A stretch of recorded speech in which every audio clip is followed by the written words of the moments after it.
నమస్తే, welcome to Andhraprabha. This is Tejaswi.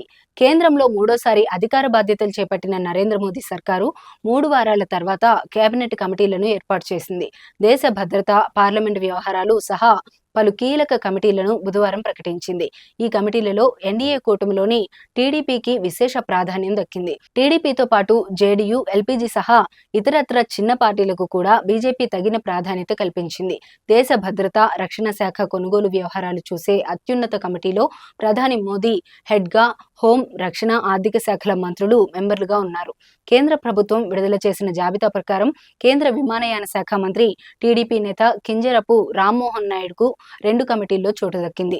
Parliamentary వ్యవహారాల కమిటీతో పాటు రాజకీయ వ్యవహారాల కమిటీలో ఆయన ఉన్నారు. అదేవిధంగా రాజకీయ వ్యవహారాల కమిటీలో బొగ్గు గనుల శాఖ మంత్రి, తెలంగాణ బీజేపీ చీఫ్ కిషన్ రెడ్డికి చోటు దక్కింది.